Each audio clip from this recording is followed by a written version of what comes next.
I'm gonna step over so I don't take on water in my boots. Bridget, so are you concerned at all seeing that the water is beginning to rise here? They're making arrangements to both move out and evacuate some of the hospitals in the area. I don't know if that's actually happening immediately or if those arrangements are just being prepared. It takes a complex system of many different organizations all working together to keep the raging water of the Sacramento and American rivers from getting to your door. As much as 6 feet of water could become barreling over Simpson Lane, making it impassable. And tonight, a dozen businesses and more than 50 families have been asked to evacuate their homes.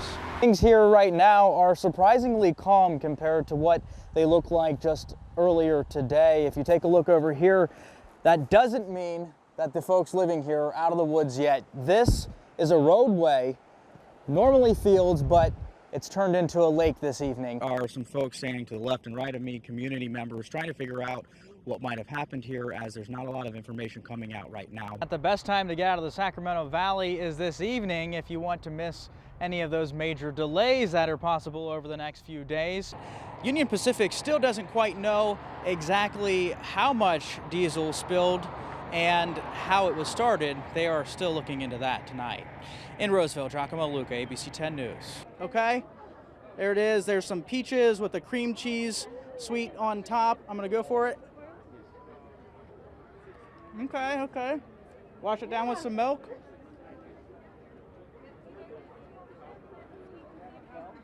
That's almost as good as the milk and cookies.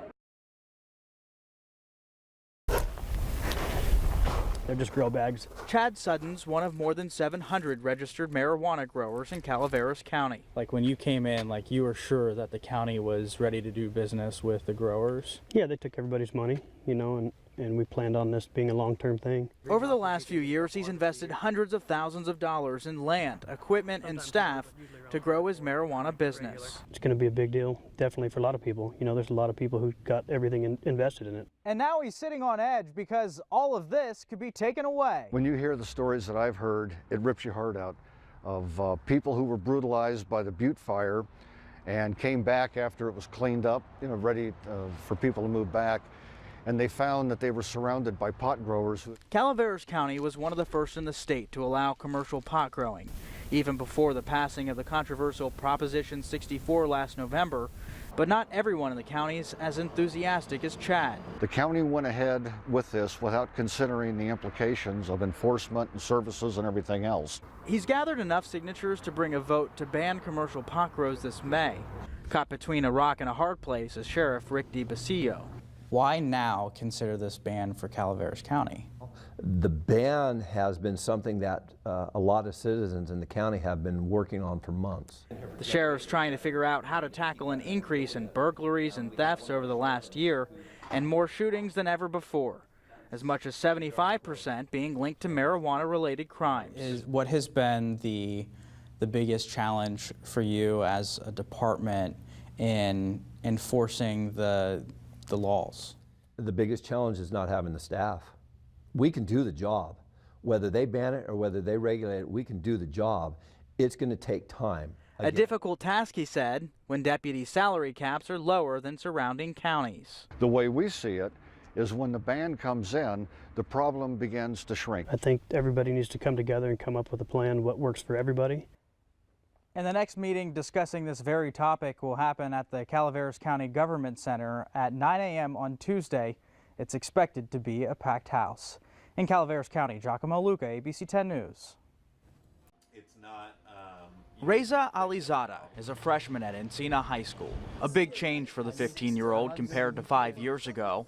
He wasn't in school. Instead, he worked at a Turkish plastics factory, making 85 cents an hour. I worked 12 hours per day, and then we had just one day off. Alizada's story didn't begin there. He was born in war-ridden Afghanistan. There is not any home for me, there is not any job, there is not any school for me to go. Seeking safety, his family fled to Iran, Turkey, and eventually sought a home in America. We wouldn't find our future in Turkey. You have a job, and you have a car. Mason Gizzard works with a Sacramento-based nonprofit called Student Reach that helps high school-aged refugees transition to the U.S. Tell me about the process of gaining refugee status in the U.S. It's a long process, and even some of our students, it's taken 10 years. First, a person or family must apply to be recognized as a refugee through the United Nations. To do that, they must be able to prove reasonable fear of persecution for reasons of race, religion, or nationality. If those requirements are met, they can be referred for resettlement in a country like the United States. Then begins a series of intense security screenings that determines if there is security risk, possible connections to terrorists, or if the person has a criminal background. These interdepartmental checks go through the National Counterterrorism Center, Department of Justice, Homeland Security, the Department of State, and Defense Department. If all is okay, then an interview with Homeland Security and a medical check. And the process is so stringent that less than 1% of the global refugee population makes it through. And if there's any doubt through the investigative process, this pages-long process, the person won't be allowed to enter the country. I'm Giacomo Luca for ABC 10 News. At this quiet study room inside the recreation building on the campus of the University of California, Davis, I found college students intensely focused on their work. A place you'd expect to find a vending machine full of snacks. But this one is full of sexual health items like condoms, tampons, and pregnancy tests. It's also one of the first in the country where for $30 you can buy the emergency contraceptive pill, also known as Plan B, which can be used to prevent pregnancy up to 5 days after unprotected sex. UC Davis student Patrick Singh started working to bring this to campus 2 years ago, an idea sparked by his friends who needed help. We only have one pharmacy that's open 24/7, and they were at the pharmacy Friday night trying to get Plan B or emergency contraceptive, and they were all out, and they weren't getting it restocked till Monday, and I thought that was problematic, you know? The UC Davis Health Center already offers similar contraception options and other health services, but Singh said this option may encourage students to practice safe sex habits without the embarrassment of going somewhere or buying from a store. There is still a stigma when it comes to emergency contraceptive or sexual health in general. What kind of stigma? And should there be? No, there shouldn't be. I mean, when it's this available and you can just buy it for $30 and it's like, oh, well, whatever, and you're not even reading the labels, you're not seeing what's wrong with it. You're not seeing how dangerous it is because it's a very, very strong pill. It messes with hormones like crazy. However, some students I spoke with are skeptical that it could be abused or misused. Yeah, so I do believe that you should have to go to a pharmacy and do it. Should people start going to using Plan B instead of? No, I don't think so. It's just in the event of an emergency. Yeah, you know, incidents happen. And Singh said he doesn't just want to stop at the campus of UC Davis. He says he'd like to see the Plan B pill in vending machines at campuses across the country. In fact, he's already working with students at other universities and colleges to make it happen there. On UC Davis campus, I'm Giacomo Luca for ABC 7 News. These 8th grade students were challenged to research an issue in their community. They picked transportation. So you all had the concern that safety. You see, the Lodi School District doesn't have a school bus service for budget reasons, leaving these students and many of their peers getting to and from school on their own. Walk if mom's not on work. I usually carpool. I get to school by riding my bike. Their teacher, Miss Kristen Vesey. Students range in grades from A's to F's, and regardless of the GPA, I was hoping that they would be hooked into their community. But these students didn't leave their project at a homework assignment. Opportunity for the public to comment on non-agenda items, and I have a card here from Lodi Middle School. They found that a student bus route would be safer for kids and could lower the juvenile crime rate. They wanted to make a change, so they took their idea to City Council. And city leaders gave them a response they didn't expect. Just look at it. I think the kids came here. Very good. All right. Well, thank you very much for your participation. I know it's not easy to get up in front of a bunch of people. You did a great job. They felt validated, and that's something that they express that they don't get all the time. Do you feel that your voices were heard? Yes. Yeah. Well, we got more of a response than anybody else. Yes. Yeah. We got more. No, We felt like underdogs being into the championship. I like the idea. They say they'll continue to work with council to see if their idea of a bus route can become a reality, even if it doesn't happen right away. In Lodi, Giacomo Luca, ABC 10 News. This big hunk of metal's getting a facelift, a fresh coat of paint, and a new welcoming slogan. City of Sacramento, the farm to fork capital.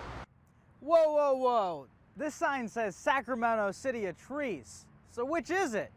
Seems like the city's got a bit of an identity crisis. Are we the City of Trees or are we the farm to fork capital? What's going on? I think our identity is all over the place. Are we the City of Trees? Are we the River City? Are we the Camellia City? Are we always in season? Are we America's farm to fork capital? Mike Testa with the Sacramento Visitors Bureau says the region has a lot to be proud of.